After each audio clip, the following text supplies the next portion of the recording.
Hi guys! In this video, we're going to talk about how to annotate articles that you find using a general Google search.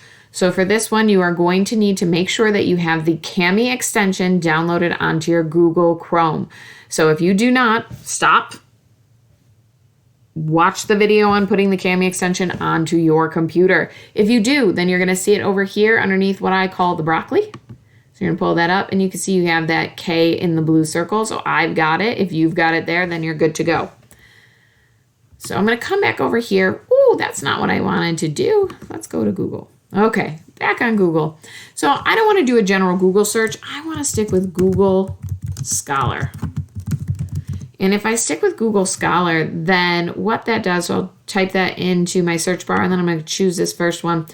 This is going to find me articles that have already been peer reviewed, so I have a little bit less of a chance of finding crap out there. So what I am going to do is pull up articles related to the Black Lives, I don't know why I capitalized the I, Lives Matter movement. Maybe I want to stick with social media, how it's doing on social media. So let's do this. Or maybe I want to do the protest. Maybe I want to look at Twitter specifically. Maybe I want to look at the psychology of it, how it's affecting people. So let's go with social media.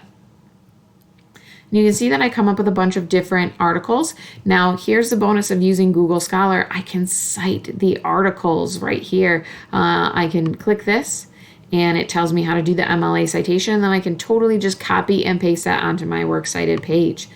So here are my results, and I did click on this one, and it didn't allow me to have access through the website, but I did find that when I clicked here for the PDF, there it was, so I can take it. So if I come through here and I read down, I can maybe find some information. Look, it's talking about Ferguson. It's talking about the Black Lives Matter movement. It talks about George Zimmerman and his relationship to Trayvon Martin. I can go through and talk about the debates on Twitter and all of that stuff. So maybe this is an article that I really do want. So if this is what I want, I can do it one of two ways. I can open it straight with Cami right here, or I can download it. So I'm going to open it with Cami.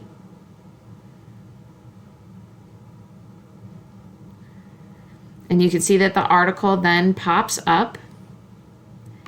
And I am going to, now if I were using this for my paper, I would read and skim right through it and find the pertinent stuff. But since this video is just showing you how to annotate, I'm going to show you how to do that. So I'm going to come over here and I'm going to choose the highlighting function, that markup function. I'm going to choose whatever color I want. So I'm going to go with purple. Although this is about Black Lives Matter, you don't want to choose a black highlighter because then you won't be able to see anything. So maybe I want to talk about Ferguson specifically. And I'm going to pick just this sentence. Now, I would, again, go through and find out. So I'm going to dismiss for now. Dismiss. I'm going to highlight that. And then maybe I want to add a comment right there. So I'm going to add a comment, a text comment. And when I put it right over the highlighter, then I can choose this. And I'll put whatever I want. So maybe I will know that this is going to be talking about Ferguson. So if I have a paragraph that talks about Ferguson, I now know that this is where it all started. So I'm going to put Ferguson and Michael Brown, so that I know that this highlight specifically goes with him. Now, what I'm going to do right here is I'm going to click Save, and I need to download it. So I'm going to download it. And it's going to export the annotations. It's processing, and there it is. So it's downloaded, and it has my highlights, and it has my comments on it. So if I scroll down, you can see that, and then I can click on the comment feature, and you can see what I have. I'm going to download it into my drive. So you can see that I have already created a file that says English for a Research Project. If I had not done that, I'm going to click Google Drive, and I'm going to click My Drive.